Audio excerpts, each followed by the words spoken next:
Good morning all of you. आज हम 12th class जो थर्ड चैप्टर पे मिसलेनियस एक्सरसाइज है उसके क्वेश्चन नंबर 10 से करेंगे। ये क्वेश्चन नंबर 10 में कहते हैं manufacturer products produces 3 products X Y Z which he sell in the 2 market. Market 2 market है, market first second. Annual sales are indicated below. ये क्या है, प्रोडक्ट है, इतने इतने प्रोडक्ट उसने क्या किए, सेल कर दिए हैं। फिर फर्स्ट पार्ट में कहता है if unit sale prices of x, y, z are rupees this respectively. Find total value in each market with the help of matrix algebra. Matrix algebra का यूज करके तो हमें टोटल रेवेन्यू बताना market में। तो देखो इसको एक मैट्रिक्स लेट कर लेते हैं। लेट ए पर ये तो दोनों के लिए होगा। Let A represent the matrix of products x, y, z in market first and second respectively। ठीक है, तो ए मैट्रिक्स देखो क्या बनेगी, माना ए क्या रिप्रेजेंट कर रही है, नंबर ऑफ प्रोडक्ट्स को रिप्रेजेंट कर रही है। ठीक है ना, नंबर ऑफ प्रोडक्ट्स लिख सकते हो, यहाँ नंबर ऑफ प्रोडक्ट्स लिख लो। तो देखो फिर फर्स्ट में 10,000, 2,000, 18,000, 6,000, 20,000 एंड 8,000। ये तो क्या है, ये मार्केट फर्स्ट के हैं प्रोडक्ट, मार्केट फर्स्ट। और ये क्या है, मार्केट सेकंड के हैं, इस तरह से। और एक मैट्रिक्स सेलेक्ट करते हैं इनकी कॉस्ट। ठीक है, let B the matrix of unit sale of products x, y, z respectively। ठीक है, तो देखो बी मैट्रिक्स क्या हो जाएगी फिर इनके कॉस्ट की। अब देखो इसका ऑर्डर देखो, इसका ऑर्डर तो क्या है, 2 रो है, 3 कॉलम है। तो इसके कॉलम उसके रो के इक्वल होनी चाहिए, तो 3 रो बनानी पड़ेगी ना।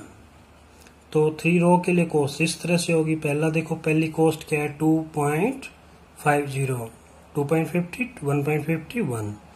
तो इसको कॉस्ट में ले लेंगे, 2.50, 1.50 और 1.00। ठीक है, ये कॉस्ट आ गई एक्स प्रोडक्ट की पर यूनिट, वाई की और ये जेड की आ जाएगी। तो टोटल रेवेन्यू निकाल लेंगे। टोटल ए पार्ट कर रहे हैं ना, यहां से ए पार्ट सपोज करो, ए शुरू हो गया। तो total revenue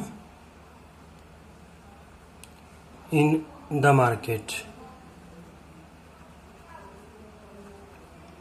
is given by, क्या होगा, ए बी मैट्रिक्स के द्वारा दिया जाएगा। ठीक है ना, तो अब ए बी निकाल लेते हैं हम लोग। देखो ए बी कैसे आएगा, तो इस तरह से ए बी मैट्रिक्स लिख लेंगे, ए बी फाइंड आउट करते हैं। तो क्या करेंगे, रो की कॉलम के साथ मल्टीप्लाई करेंगे। तो देखो ये क्या आ गया, इसके साथ मल्टीप्लाई करेंगे 10,000 की 2.50 से, तो 25,000 हो गया।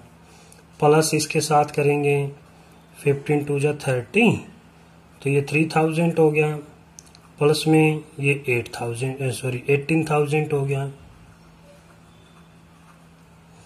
अब सेकंड रो की कॉलम से करेंगे, तो ये आ गया आपके पास 150, 15,000। प्लस इससे करेंगे तो ये 30,000 प्लस ये 8,000। तो इनको ऐड किया, ये तो हो गया 46,000 और ये हो गया 53,000। ये कौन सी मार्केट थी? Market first. ये कौन सी थी? सेकंड। तो फर्स्ट का आंसर आ गया। Total revenue in the market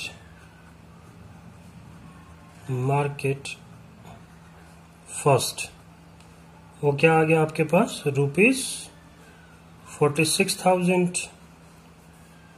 और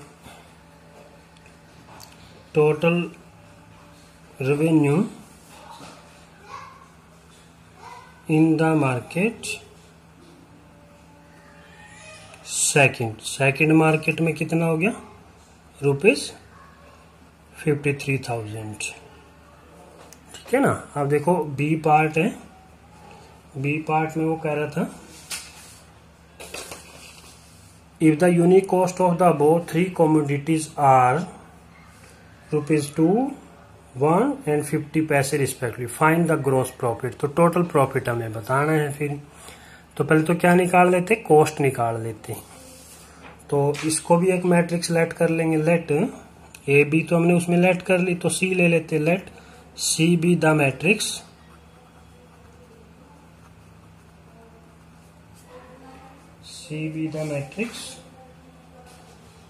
of unit cost of product, क्या थे ना? Of products X, Y and Z respectively. ठीक है। तो देखो सी जो क्या बनेगी, सी मैट्रिक्स क्या बन जाएगी? फिर देखो उनका कॉस्ट क्या क्या है। पहले का ₹2 था तो 2.00, दूसरा था ₹1, फिर थर्ड था 50 पैसे। 50 पैसे को रुपीज में लिखें 0.50। ठीक है, ये इस तरह से आ गया। अब देखो पहले तो कॉस्ट निकाल लेते। टोटल कॉस्ट है ना। Total cost of products is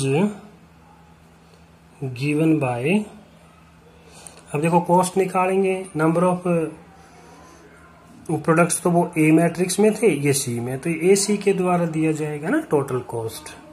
तो ए सी निकाल लेते हैं हम लोग। ए सी देखो, ए सी कैसे आएगी?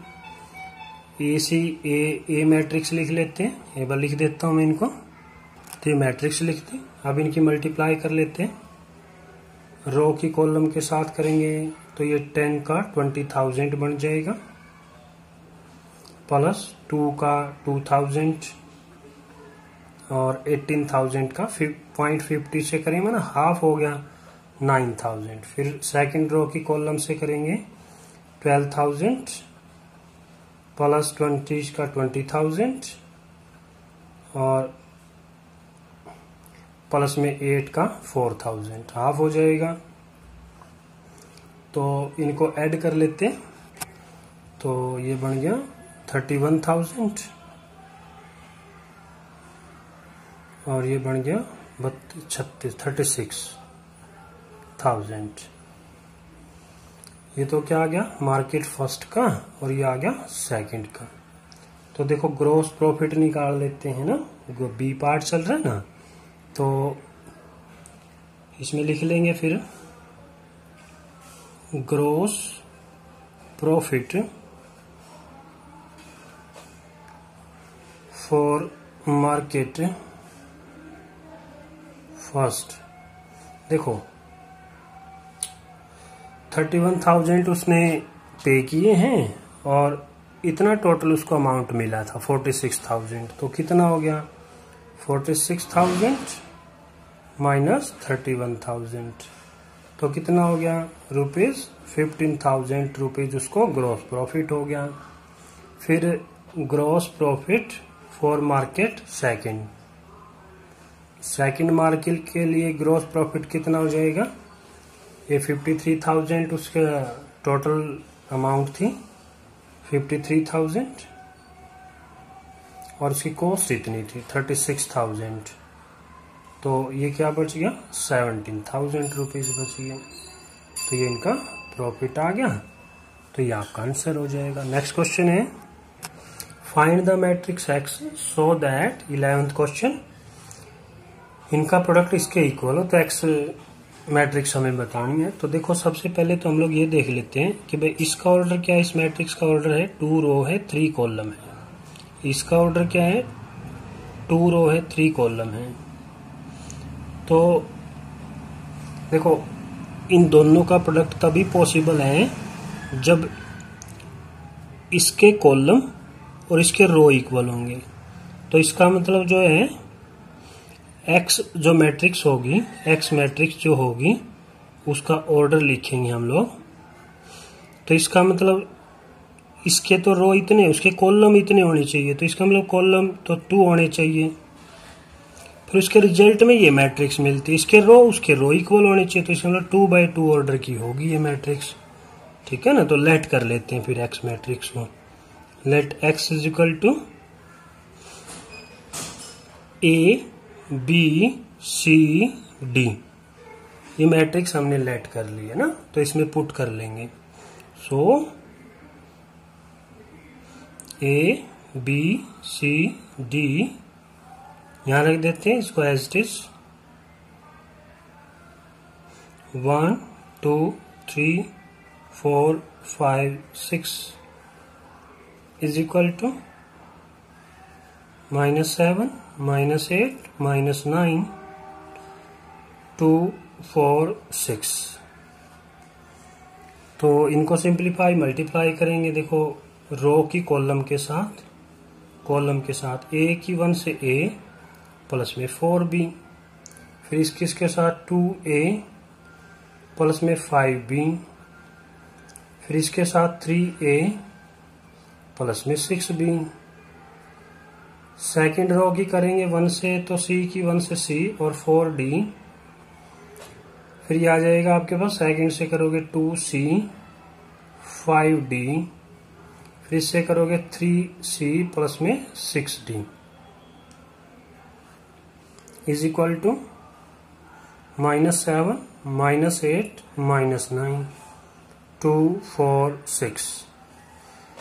तो इक्वेट कर लेंगे एलिमेंट को। फर्स्ट एलिमेंट इसके फर्स्ट एलिमेंट के इक्वल होगा। तो क्या हो गया a प्लस में 4b इज इक्वल टू -7। एक इक्वेशन ये बन गया आपके पास। सॉरी फर्स्ट होगी ना। फिर दूसरा देखो 2a प्लस में 5b इज इक्वल टू -8 हो जाएगी। ये सेकंड हो गई। थर्ड को इक्वेट करने का फायदा नहीं क्योंकि ए बी की वैल्यू इन 2 इक्वेशन से आ जाएगी। इसी तरह से इसको कर लो c प्लस में 4d वो क्या हो जाएगा 2 हो जाएगा। इक्वेशन नंबर थर्ड हो जाएगी। फिर 2c प्लस में 5d इज इक्वल टू 4 हो जाएगा। इक्वेशन नंबर 4 हो जाएगी।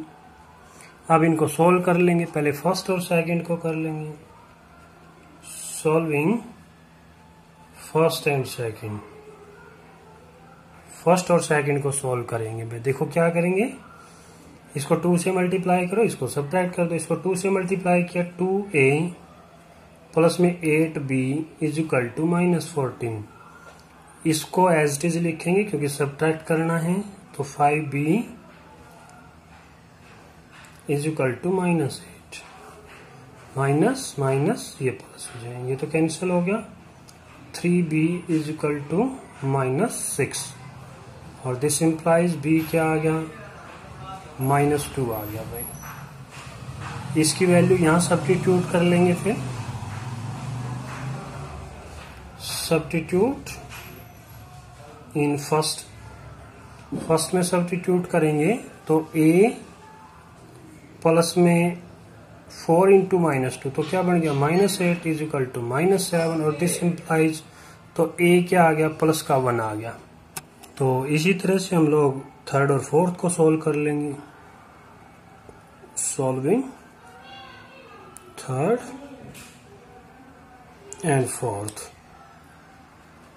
इसको भी 2 से मल्टीप्लाई कर लेते हैं, 2c plus 8d is equal to 4, 2c ये 5d is equal to 4। Subtract करेंगे, माइनस माइनस माइनस कैंसिल हो गया, इससे कैंसिल हो गया, 3d इज इक्वल टू 0, और तो d क्या हो गया 0 हो जाएगा। तो सब्स्टिट्यूट इन थर्ड में फोर्थ में किसी में भी रखो।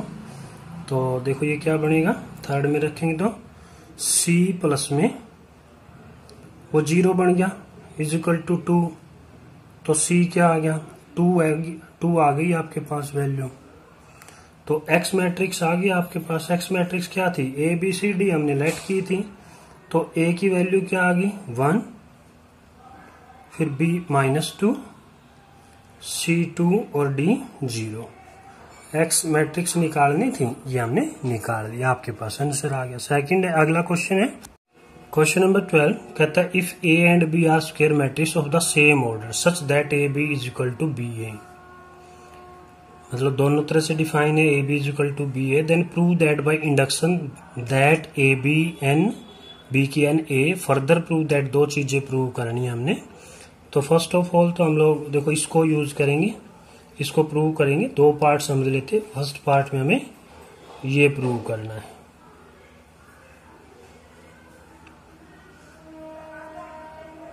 इसको हम लोग एक स्टेटमेंट लेट कर लेते। सपोज करो पी ऑफ एन लेट कर लिया, तो फिर पहले by principle of mathematical induction से प्रूव करेंगे इसको। तो पहले किसके लिए, 1 के लिए, for n is equal to 1, ये फर्स्ट स्टेप है।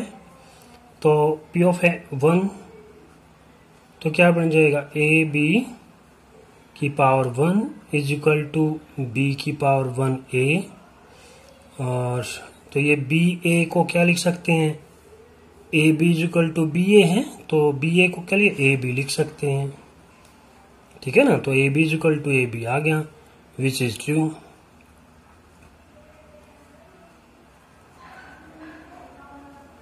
सो P of N is true for N is equal to 1। अब के लिए अज्यूम कर लेंगे, लेट अज्यूम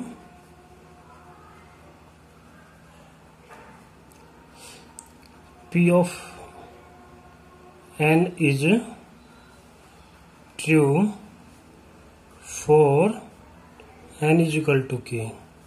k क्या है, कोई भी पॉजिटिव इंटीजर है। तो P of k देखो स्टेटमेंट क्या बन गई, P of k such that a b की power k is equal to b की पावर k a, ठीक है ना। यहां रख लिया हमने इसको इक्वेशन नंबर फर्स्ट लेट कर लेते हैं हम लोग। Now we shall prove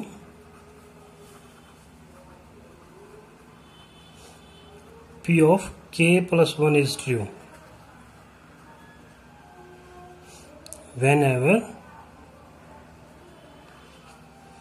P of k is true. जब P ऑफ k ट्रू है तो हम लोग पी के प्लस 1 और लेंगे। तो नाउ सिर्फ इसकी एक साइड लेंगे, दूसरी हमें प्रूव करनी है। तो इसको क्या लिखेंगे, ए बी एन की जगह क्या आ जाएगा, के प्लस 1 आ जाएगा।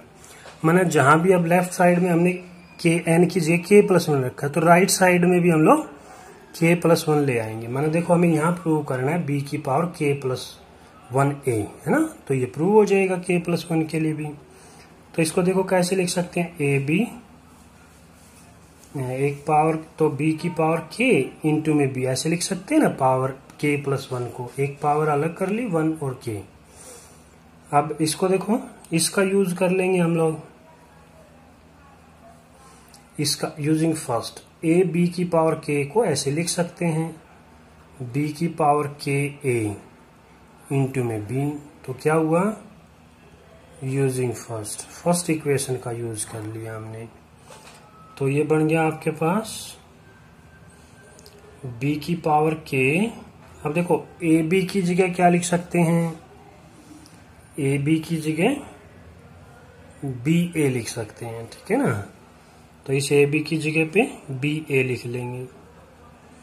अब देखो बी की पावर ऐड हो गई, बी की पावर के प्लस 1 हो गया इंटू में ए। तो ये देखो एन की जगह क्या आ गया, के प्लस 1 आ गया।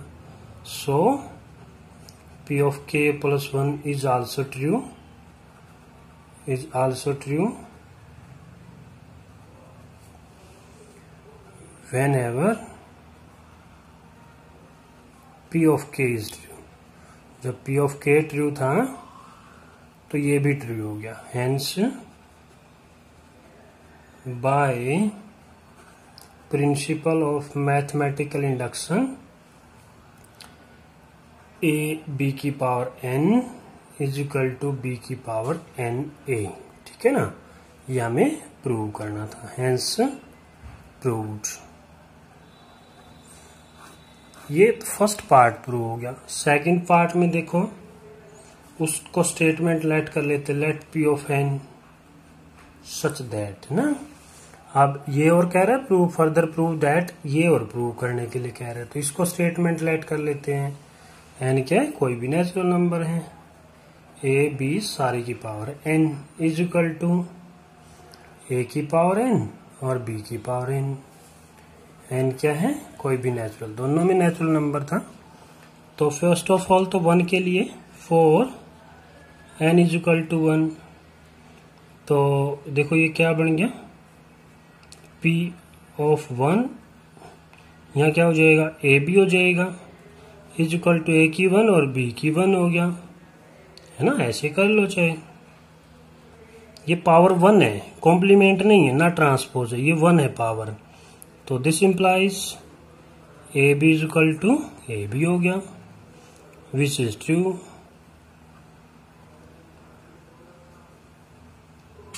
सो P of N is true for N is equal to 1, ठीक है। अब सेकंड स्टेप में क्या करेंगे, के लिए इसको अज्यूम कर लेते हैं। तो late assume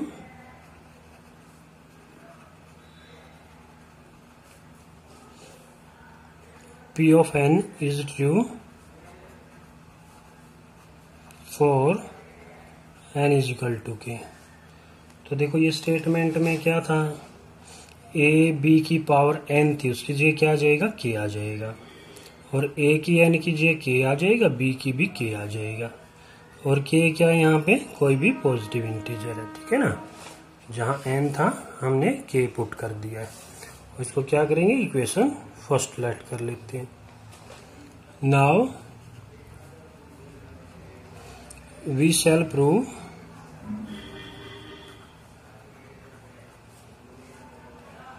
P of k plus 1 is true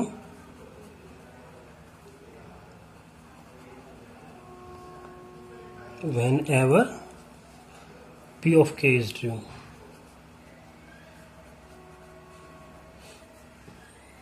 तो देखो हम लोग उसकी एक साइड ले लेते हैं लेफ्ट। तो क्या करेंगे, k की जगह पे माना k प्लस n की जगह कह लो, या k की जगह k प्लस n की जगह k प्लस 1, इसको अलग अलग पावर में लिख लेंगे। ए बी की पावर क्या आ जाएगी, इंटू में ए बी की पावर 1 आ जाएगी। इसमें इक्वेशन फर्स्ट का यूज कर लेंगे, ए बी की पावर k। तो देखो इसकी जगह क्या आ जाए, a की पावर k b की पावर k, यही बन जाएगा ए बी, यानी ऐसे कर लो, ठीक है। तो पावर ऐड हो जाएगी इनकी, तो ये भी क्या बन गया, a की पावर k प्लस 1 और b की पावर k प्लस 1। देखो जहां n था वहां k प्लस 1 ले आए। So p of k plus 1 is also true whenever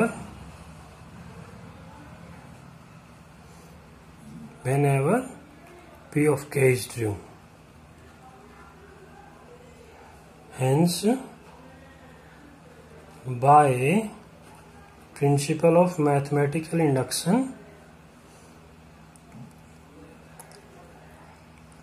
क्या लिखेंगे, ए बी की power n is equal to A की पावर n और b की power n for n belongs to natural number. ठीक है ना, ये हमें प्रूव करना था। ये जो सेकंड पार्ट था वो प्रूव हो गया, हेंस प्रूव्ड। नेक्स्ट क्वेश्चन है क्वेश्चन नंबर 13 में कहता है choose the correct answer in the following question. जो आगे के जितने भी उनमें मल्टीपल चॉइस क्वेश्चन है। तो कहता है इफ ए मैट्रिक्स ये है such that A square is equal to identity matrix है, तो फिर पूछ रहा है इनमें से कौन सा ऑप्शन करेक्ट होगा। तो देखो हमारे पास गिवन है ना, ए स्क्वायर इज इक्वल टू आई है,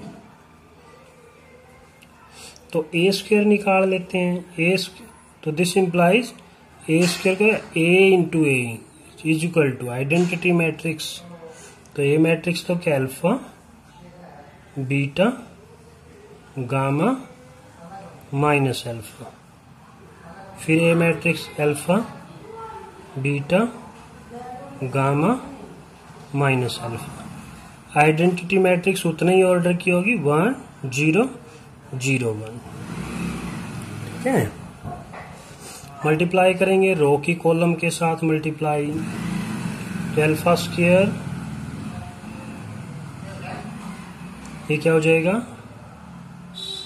बीटा गामा,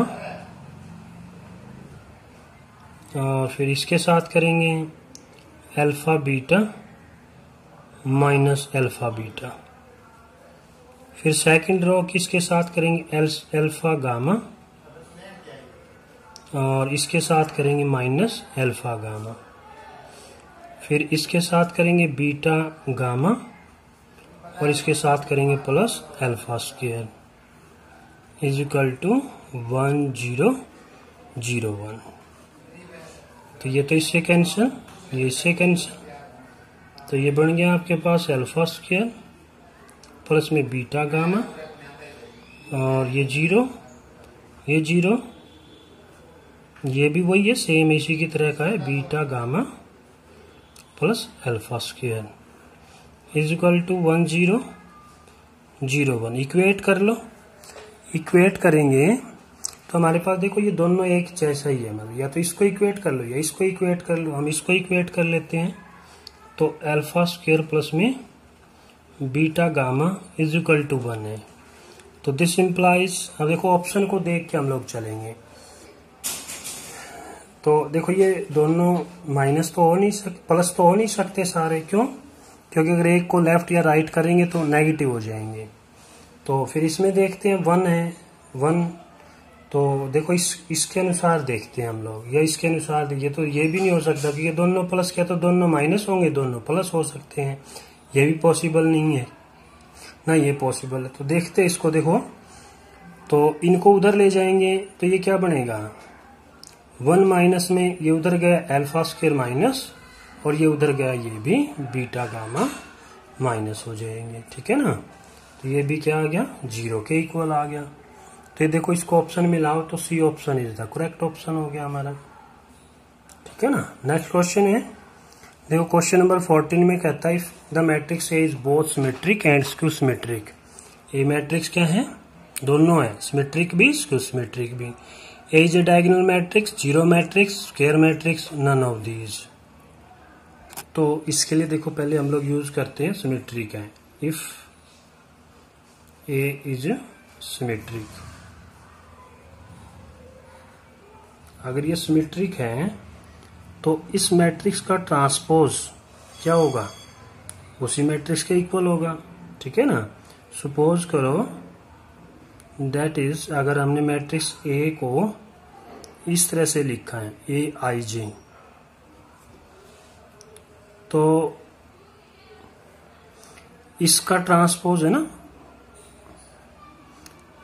ए आई जे, क्या बन जाएगा, ए जे आई बन जाएगा।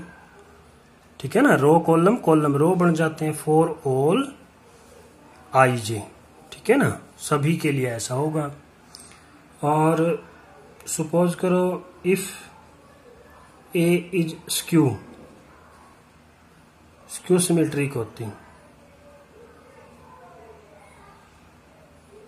क्यू सिमेट्रिक होती तो ए आई जे वो किसके इक्वल हो जाएगा, माइनस ए जे आई के हो जाएगा फॉर ऑल आई जे। तो इन दोनों इक्वेशन से देखो, सपोज करो ये आप लोग इक्वेशन फर्स्ट कर लो, ये इक्वेशन सेकंड कर लो,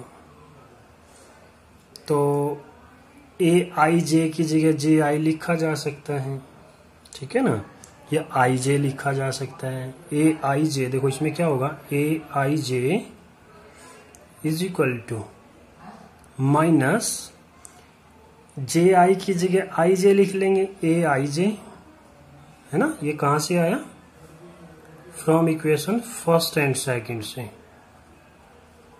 ठीक है, फर्स्ट और सेकंड से आया ये। तो दिस इंप्लाइज एक तरफ डबल हो गया, A I J is equal to 0, तो this implies A I J is equal to 0 हो गया फॉर ऑल आई जे, सभी के लिए। तो इसका मतलब ये कौन सी मैट्रिक्स होगी, जीरो मैट्रिक्स, क्योंकि सारे के सारे एलिमेंट 0 है। तो इसका मतलब क्या हो गया, तो हमारा करेक्ट ऑप्शन बी हो जाएगा, जीरो मैट्रिक्स। नेक्स्ट क्वेश्चन है क्वेश्चन नंबर 15 में कहता है, if A is a square matrix such that A square is equal to I then I plus identity matrix A का cube minus 7 is equal to, इनमें से option हमें बताना है। ये आइडेंटिटी मैट्रिक्स है, ये सारी की सारी जो भी आई दिखाई दे रहा है। तो देखो हमें इसको सिंप्लीफाई करना है, आई प्लस में ए का क्यूब माइनस में 7a, तो फार्मूला लिख लेंगे A cube plus B cube plus 3ab into में a प्लस में b, ठीक है ना। हमने फार्मूला यूज किया a प्लस में b का होल क्यूब, तो बना a cube b cube 3ab into a plus में b। तो ये देखेंगे i का क्यूब क्या बनेगा, i ही बनेगा।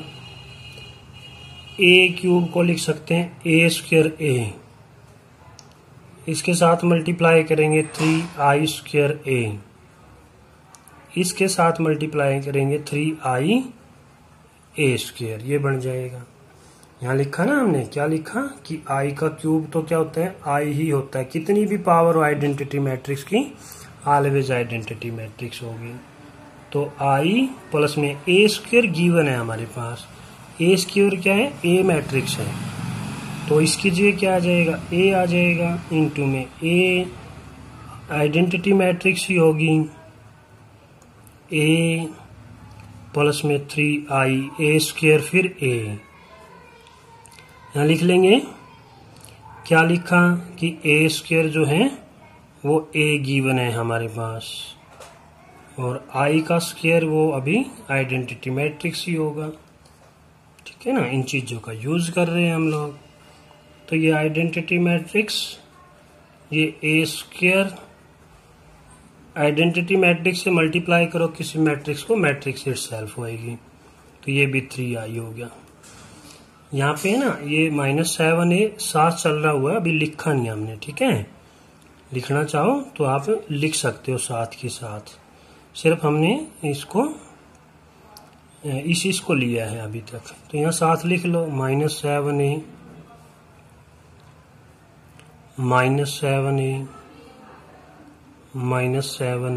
एंड -7a, ठीक है, साथ लिख दिया। तो ये i, अच्छा ये a बढ़ना है, 3i a ही रहेगा ना। अच्छा तो ये बन गया a स्क्वायर, फिर आ गया, फिर a स्क्वायर की जगह क्या लिखे, फिर a लिख लेंगे,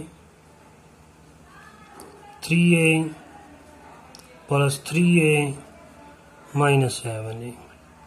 तो आइडेंटिटी मैट्रिक्स ये कितना हो गया, 7a बन गया -7a, तो ये इससे कैंसिल हो गया। तो क्या बच गया, आइडेंटिटी मैट्रिक्स बच गया आपके पास। तो option C is correct option. अच्छा।